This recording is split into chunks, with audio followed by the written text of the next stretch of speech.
Evangelho como me foi revelado por Maria Valtorta, capítulo 549. Reunião do Sinédrio e audiência de Pilatos. Valtorta descreve a visão dia 27 de dezembro de 1946.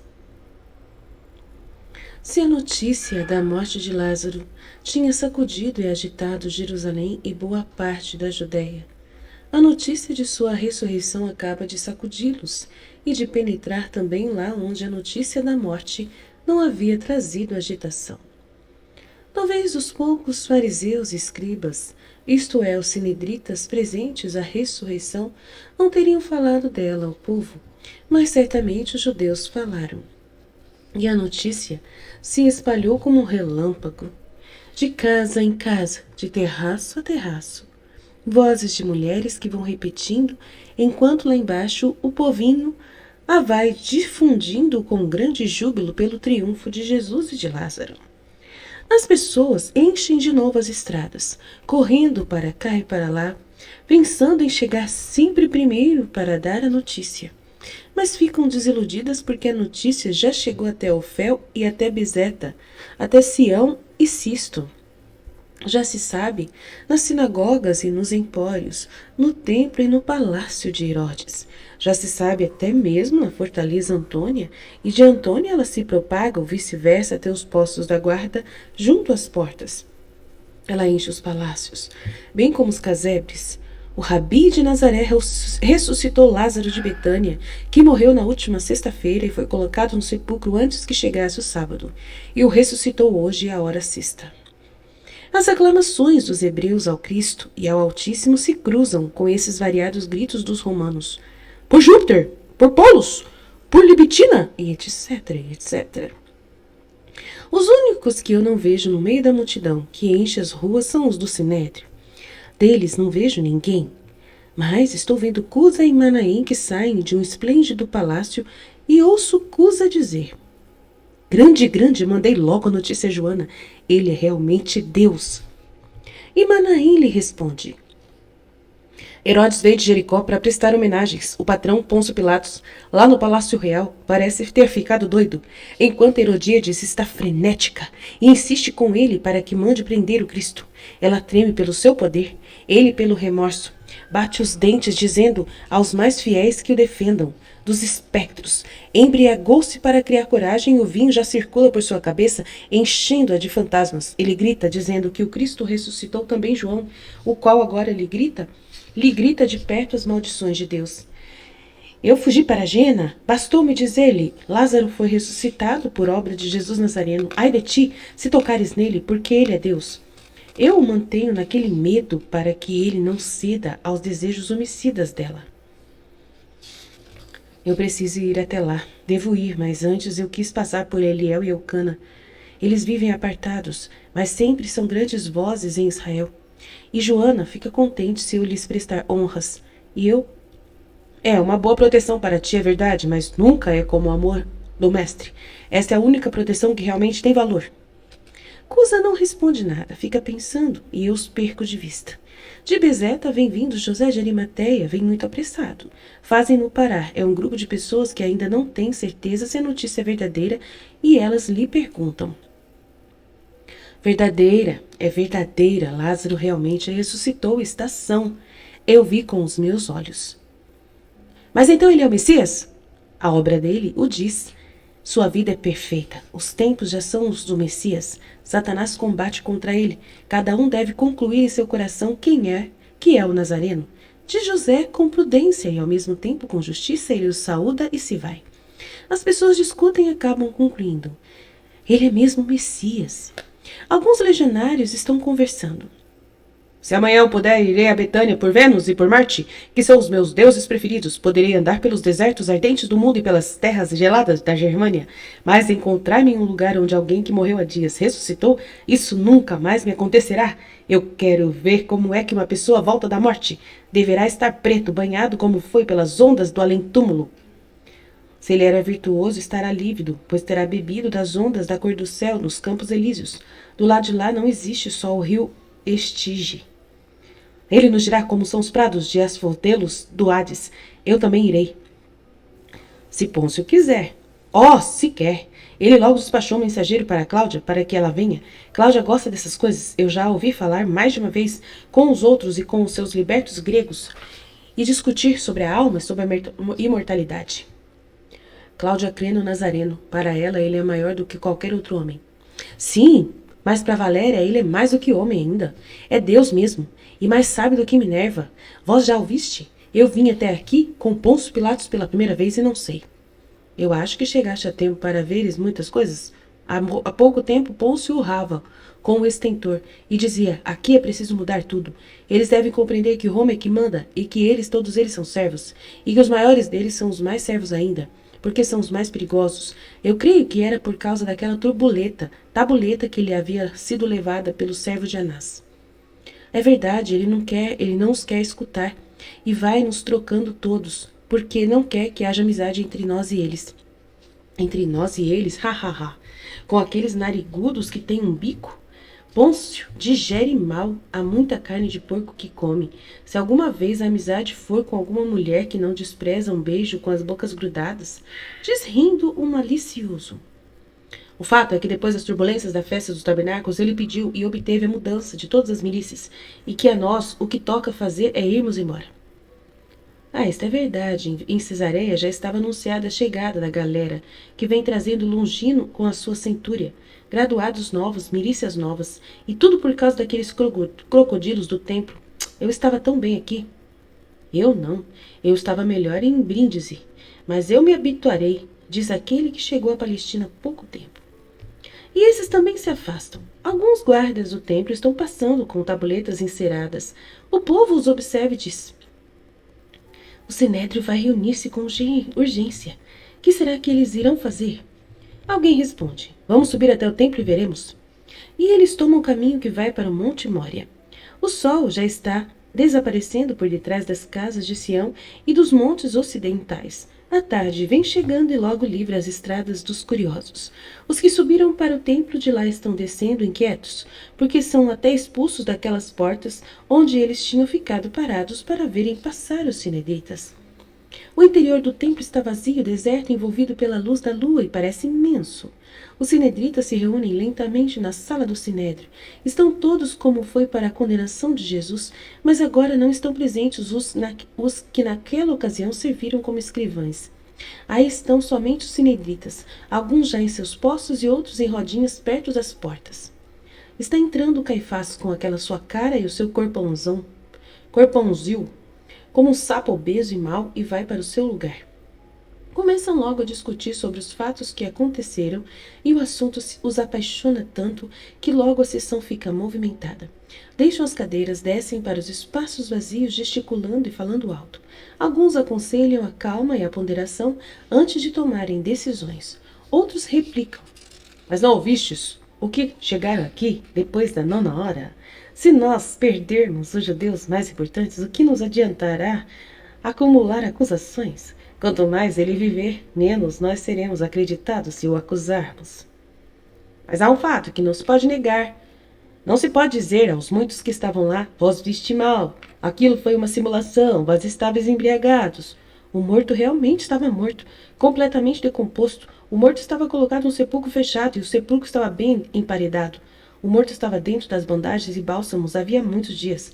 Ele estava todo enfaixado, e com tudo isso ele saiu do seu lugar e foi até a entrada sozinho sem caminhar. E assim que foi liberado em seu corpo, já não havia mais morte. Ele estava respirando, não havia mais corrupção, enquanto que antes, quando vivo, estava cheio de chagas, e depois, como morto, chegou a ficar completamente corrompido. Vós ouvistes os mais influentes dos judeus, aqueles que tinham nos empurrado para lá a fim de conquistá-los para nós completamente. E eles vieram dizer-nos, para nós ele é o Messias. Quase todos vieram sem falar no povo. Esses malditos romanos com as suas fábulas, de que lado os colocais? Para eles, ele é Júpiter Máximo. Se eles caírem nessa ideia, eles nos fizeram conhecer suas histórias e foi uma maldição. Maldição sobre os que quiseram trazer o helenismo para o meio de nós e, adulando-nos, nos profanaram com costumes que não eram os nossos. Mas isso serve também para os conhecermos e sabemos como o romano age depressa, tanto para bater como para exaltar. com suas conjuras e golpes de estado. Pois bem, se alguém aqui desses doidos se entusiasmar pelo Nazareno e o proclamar César, e por isso divino, quem é que vai pôr as mãos sobre ele? Nada disso. Mas quem pensas que vai fazer isso? Eles se riem dele e de nós.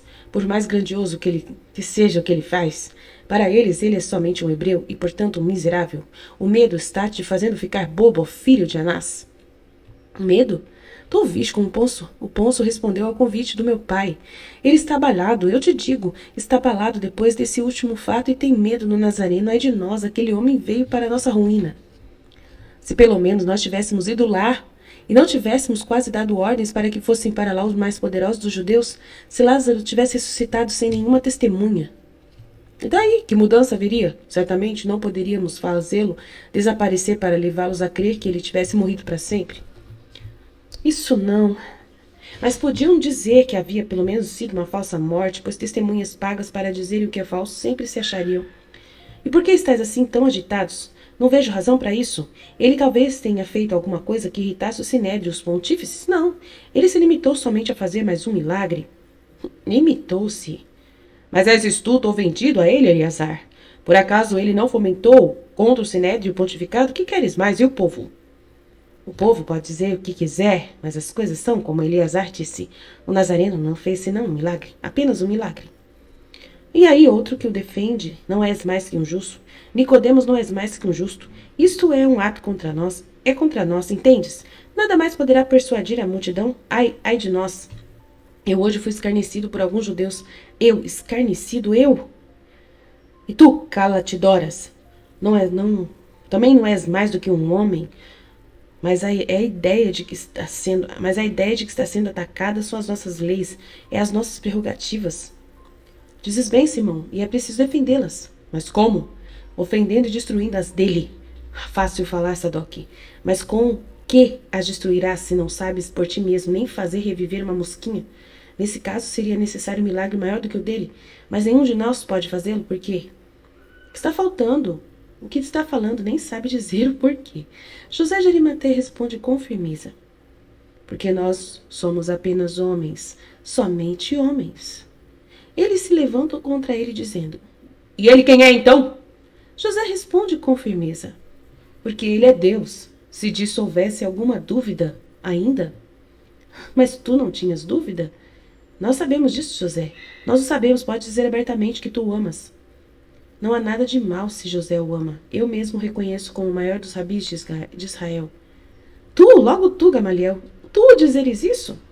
Eu digo, e de ser destronado por ele, eu me sinto honrado, porque até agora eu vinha conservando a tradição dos velhos rabis, dos quais o último foi Hileu, mas depois de mim eu não saberia dizer quem é que poderia ter herdado a sabedoria dos séculos. Agora eu me vou contente, porque sei que ela não morrerá, mas pelo contrário se tornará maior, porque é aumentada pela sabedoria dele, na qual com toda certeza está presente o Espírito de Deus. Mas o que está dizendo Gamaliel? A verdade. Não é fechando os nossos olhos que poderemos deixar de saber o que somos. Nós não somos mais sábios, porque o princípio da sabedoria é o temor de Deus, e nós somos uns pecadores sem nenhum temor de Deus. Nós teríamos uma estulta cobiça das riquezas do mundo, nós não teríamos essa estulta cobiça. Se tivéssemos esse temor de Deus, não pisotearíamos o justo, não teríamos essa estulta cobiça das riquezas do mundo. Deus dá e Deus tira, tudo de acordo com os méritos e ou deméritos. E se Deus agora nos tira aquilo que nos havia dado, para dá-lo aos outros, seja ele bendito, porque é santo o Senhor, e santas são todas as suas ações. Uau! Maravilha, Gamaliel. Mas nós estávamos falando de milagres e queríamos dizer que nenhum de nós os pode fazer porque Satanás não está conosco. Não. É porque Deus não está conosco. Moisés separou as águas e abriu os rochos. Josué fez parar o sol. Elias ressuscitou o menino e fez cair a chuva. Mas com eles estava Deus. Eu vos lembro que 6 são as coisas que Deus odeia. A 7ª é por ele execrada, aos olhos soberbos, a língua mentirosa, as mãos que derramam sangue inocente, o coração que medita em projetos malvados, os pés que correm diretos para o mal, o falso testemunho que diz mentiras e aquele que introduz a discórdia entre os seus irmãos. E nós fazemos todas essas erradas coisas. Nós, eu disse, vós a fazeis. Enquanto que eu me abstenho de gritar hosana e também de gritar anátema, eu fico esperando. O sinal, não é? Sim, tu esperas o sinal, mas que sinal tu ficas esperando de um pobre louco, se quisermos mesmo dar a ele todos os perdões? Gamaliel levanta as mãos e os braços para a frente, fecha os olhos e inclina levemente a cabeça hierático, quando fala lentamente com uma voz que parece vir de longe. Eu perguntei ansiosamente ao Senhor, pedindo que me mostrasse a verdade. E ele iluminou-me com as palavras de Jesus, o filho de Sirá, que são estas: Vai morar em Jacó, tua herança esteja em Israel, lança tuas raízes entre os meus eleitos. E ainda me iluminou com mais estas, que eu pude reconhecer: Vinde a mim, vós todos que ardentemente me desejais, e saciais com os meus frutos. Porque o meu espírito é mais doce que o mel e minha herança é mais do que o favo. A lembrança de mim durará através das gerações dos séculos. Quem me come terá fome de mim, terá sede de mim. Quem me ouve não terá que envergonhar-se, e quem trabalha para mim não peca. E quem me tornar conhecido terá a vida eterna. E a luz de Deus cresceu sobre o meu espírito, enquanto meus olhos iam lendo estas palavras. Todas essas coisas estão contidas no livro da vida. São o testamento do Altíssimo, a doutrina da verdade. Deus prometeu Davi fazer dele o rei poderosíssimo, que deve estar sentado para sempre no trono de glória. Ele transborda de sabedoria como o Fison e o tigre. No tempo de frutos novos, como Eufrates, transborda de inteligência como o Jordão no tempo da messe. Ele difunde a sabedoria como a luz. Ele, em primeiro lugar, a conheceu perfeitamente. Isto Deus me iluminou, mas ai, que digo eu, que a sabedoria que está entre nós é grande demais, para que possamos compreendê-la e acolher o que é um pensamento mais vasto do que os mares e um conselho mais profundo do que o grande abismo. E nós o ouvimos gritar: Eu, como um canal sem medida de águas, jorrei do paraíso e disse: Eu regarei meu jardim. E eis que o meu canal tornou-se um rio, e o rio tornou-se um mar. Como a aurora, eu espalho para todos a minha doutrina, e a farei conhecer aos de mais longe.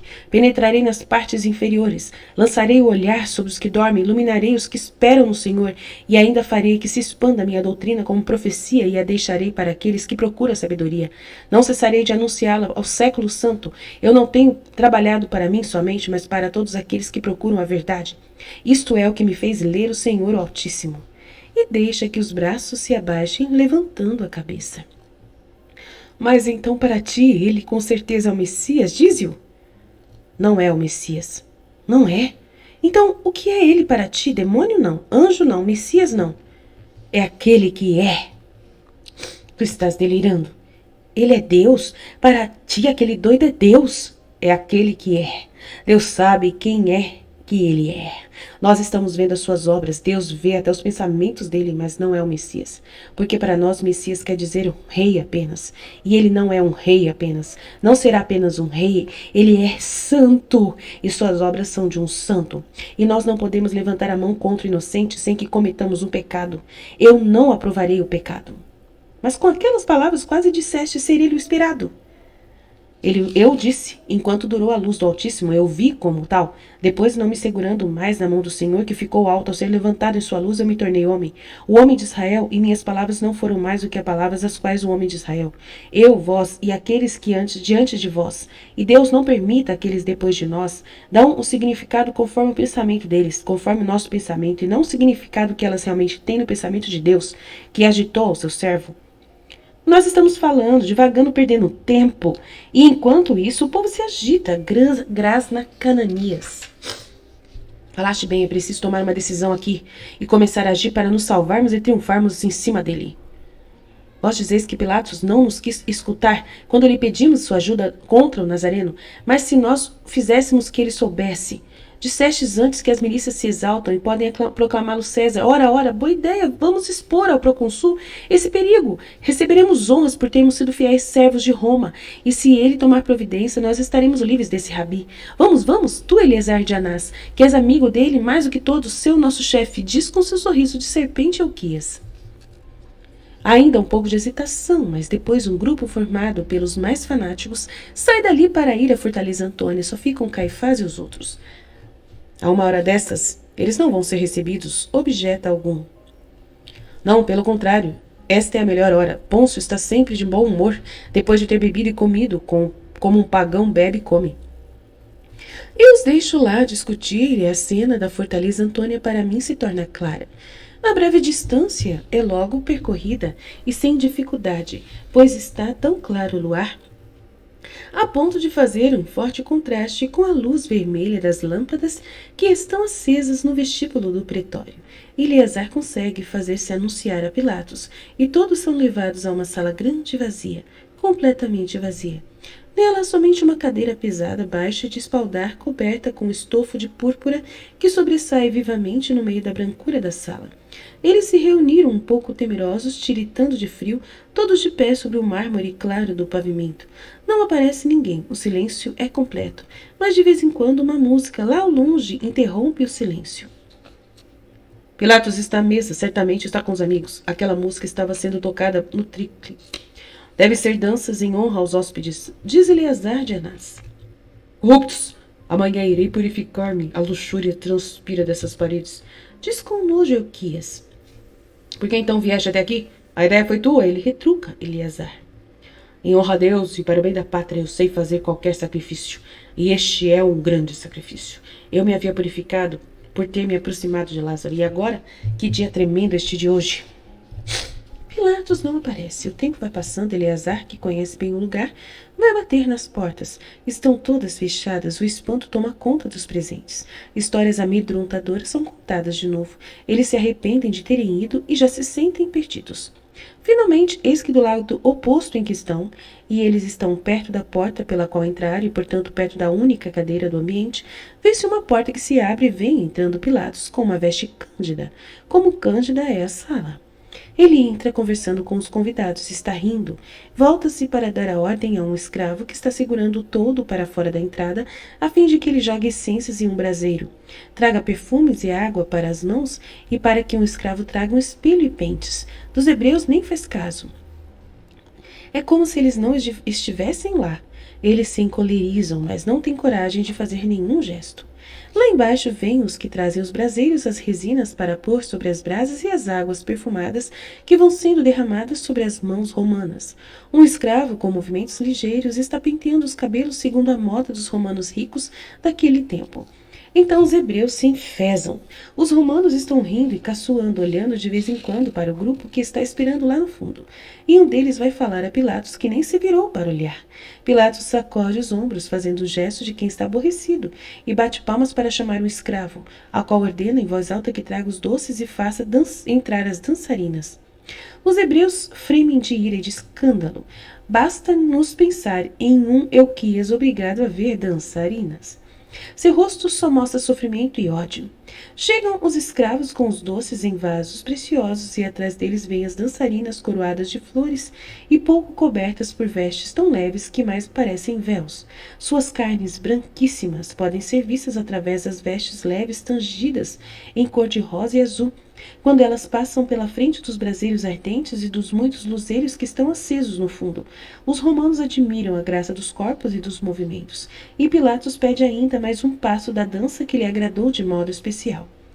Euquias vira-se irritado para a parede e aos seus companheiros o imitam, a fim de não verem as dançarinas revoando como umas borboletas pelo meio do ondular das vestes decompostas. Terminada a breve dança, Pilatos as despacha, pondo nas mãos de cada uma o vaso cheio de doces, no qual ele deixa cair descuidadosamente um bracelete, e finalmente é que ele se digna virar-se a olhar para os hebreus, dizendo aos amigos com uma voz de quem está aborrecido: E agora devereis passar do sonho à realidade, da poesia à hipocrisia da graça, às coisas sujas da vida. É uma miséria isso de ser procônsul. Salve, amigos, e tende compaixão de mim. Ele fica sozinho e pouco a pouco vai se aproximando dos hebreus. Assenta-se, olha para suas mãos bem cuidadas e percebe que algo está errado por baixo de uma unha e passa a tratar daquilo. Fica preocupado, tira para fora da veste um leve bastãozinho dourado, com o qual procura remediar o grande dano que lhe está causando uma unha defeituosa. Depois, por grande bondade sua, ele gira a cabeça lentamente, sorri zombeteiramente ao ver que os hebreus ainda estão encurvados numa inclinação servil e diz: Vós vinde aqui, sede breves. Não tenho tempo a perder com coisas sem valor. Os hebreus se aproximam dele, sempre servis em seus gestos, até que um basta, não fiquei esperto demais, os prega no chão. Vá lá e ficai de pé, pois só os animais é que ficam virados para o chão e se riem. Os hebreus se endireitam ao ouvirem aquela zombaria e ficam eretos. E então, falai, Quiseste vir até aqui a todo custo, e agora que estás aqui, falai. Nós queríamos dizer-te, acontece que nós somos servos fiéis de Roma. Servos fiéis de Roma. Eu levarei isso ao conhecimento do divino César, e ele ficará feliz, ficará feliz. Falai, então, ó bobalhões, e sede breves. Os sinedritas fremem, mas não reagem. Então Euquias toma a palavra por todos. Deve saber, ó Pôncio, que hoje da Betânia foi ressuscitado um homem. Eu sei. Foi para dizer-me isto que viestes, eu já sabia. Há muitas horas. Feliz dele, que já sabe o que é morrer e como é o outro mundo. E que eu posso fazer se Lázaro de Teófilo ressuscitou? Será que ele me trouxe alguma mensagem do Hades? Diz ele com ironia. Não, mas sua ressurreição é um perigo. Para ele, com certeza, o perigo de ter que morrer de novo. Um acontecimento desagradável. E então, o que é que eu posso fazer? Sou eu? Algum Júpiter? O perigo não é para Lázaro, mas para César. Para? Ora, sim, senhor. Será que eu bebi muito? Vós disseste para César. E que mal pode Lázaro fazer a César? Talvez tendes medo que o fedor de seu sepulcro corrompa o ar que o imperador está respirando? Fica em paz, ele está longe demais aqui. Não é isso, é que Lázaro, tendo ressurgido, pode fazer destronar o imperador. Destronar? Essa é a maior novidade do mundo. Mas então quem está bêbado não sou eu. Mas vós é que estáis bêbados. Talvez tenha sido o espanto que vos transtornou a mente. Ver alguém ressurgir, eu creio que isso realmente possa perturbar a mente. Ide para a cama, bom repouso, depois um banho quente, bem quente. Isso é muito bom para curar os delírios. Não estamos delirando, Pôncio. Nós te dizemos que se não tomares providências, passarás horas tristes. Serás punido certamente, se é que poderás escapar de ser morto pelo usurpador. Daqui a pouco o Nazareno vai ser proclamado rei do mundo, entendes? Os teus legionários farão isso. Eles estão seduzidos pelo Nazareno e o acontecimento de hoje o exaltou mais ainda. Que servo de Roma és tu, que se não te preocupas com sua paz, quererás então ver o império desfeito e dividido por causa de tua inércia? Queres ver Roma vencida e abatida em suas insígnias, morto o imperador e tudo destruído? Silêncio, falo eu. E vos digo, sois uns doidos. E pior ainda, sois uns mentirosos, uns patifes é que sois. Mereceríeis a morte. Sai daqui, asquerosos servos do vosso interesse, do vosso ódio, de vossa baixeza. Servos sois vós, não eu. Eu sou cidadão romano e os cidadãos romanos não são servos de ninguém. Eu sou funcionário imperial e trabalho pelas fortunas da pátria. Vós é que sois os subjugados. Vós sois os dominados, vós sois os condenados presos aos pequenos barcos e vos agitais inutilmente, e o chicote do chefe está sobre vocês. O Nazareno, quereris vós que eu matasse o Nazareno, quereris que eu prendesse por Júpiter. Se para a salvação do Roma e do divino imperador eu tivesse que mandar prender os indivíduos perigosos, ou matá-los aqui onde eu governo, o Nazareno e seus seguidores, somente esses eu os deveria deixar livres e vivos, sabia? Ide, sai daqui. E não volteis a mim nunca mais daqui em diante, turbulentos, instigadores, ladrões e receptores de ladrões. Nenhuma de vossas manobras é desconhecida por mim, ficai sabendo disso. E ficai sabendo também que armas novas e legionários novos têm servido para descobrir as vossas armadilhas e os vossos instrumentos. Gritais contra os impostos romanos, eu sei, mas quanto vos custou Melquias de Galade, Jonas de Chitópolis e Filipe de Socó, João de Betavém, José de Ramaote e ou todos os outros que em breve serão presos? E não andeis pelas grutas do vale, porque lá há mais legionários do que pedras, e a lei e a galera são iguais para todos. Para todos, compreendeis, para todos. Eu espero poder viver para ver-vos todos vocês acorrentados escravos entre os outros escravos, sob o calcanhar de Roma. Sai! Ide contai aos outros, tu também, Eleazar de Anás, porque eu não os desejo ver em minha casa, pois o tempo da clemência terminou, este tempo em que eu sou procônsul e vós os súditos sou eu que comando aqui. Em nome de Roma, sai, serpentes noturnas, vampiros, e o Nazareno ainda quer redimir-vos. Se ele fosse Deus, deveria fulminar-vos, e do mundo teria desaparecido esta mancha mais do que nojenta. Fora! E não ouseis ficar fazendo conjuras, se não quiserdes conhecer a espada e o flagelo. Ele se levanta e lá se vai batendo a porta diante da cara dos pálidos sinedritas, que nem tem tempo de o perceber, porque já vem entrando um pelotão de soldados armados que os expulsa para fora da sala e do palácio como a uns cães. Voltam à sala do sinédrio, contam tudo o que aconteceu, a agitação é grande. A notícia da prisão de muitos ladrões e das batidas nas grutas para prender os outros perturba fortemente os que ficaram, porque muitos cansados de esperar já haviam ido embora. Mas assim mesmo, não podemos deixá-lo viver, urram alguns dos sacerdotes. Não podemos deixá-lo agir, ele age e nós não podemos fazer nada. E dia a dia vamos perdendo terreno. Se ainda o deixarmos livre, ele continuará a fazer milagres e todos crerão nele. E os romanos acabarão vindo contra nós para destruir-nos completamente. Pôncio diz isso. Mas se a multidão o aclamasse rei, então Pôncio tem o dever de punir a todos nós. Não podemos permitir isso, grita Sadoc. Está bem, mas como? O caminho legal romano fracassou. Pôncio está seguro quanto ao Nazareno. O caminho legal nosso tornou-se impraticável. Ele não peca, objeta alguém. Inventamos uma culpa se não houver culpa. Inventemos uma culpa, insinua Caifás. Mas é pecado fazer isso, jurar falso, fazer condenar o inocente é demais. Dizem outros com horror. É um delito, porque será a morte para ele. E então isso vos espanta, sois uns estudos e não sabeis nada. Depois do que aconteceu, Jesus deve morrer a qualquer custo. Não refletis todos vós que é melhor que morra um homem do que morrerem muitos homens? Por isso, que ele morra para salvar o seu povo, a fim de que não pereça toda a nação? Afinal, ele é que é o Salvador. Por isso, que se sacrifique para salvar todos nós. Diz Caifás repulsivo em seu ódio frio e estúpido. Mas Caifás pensa bem, ele... Já falei, o Espírito do Senhor está sobre mim, sumo sacerdote. Ai de quem não respeita o pontífice de Israel.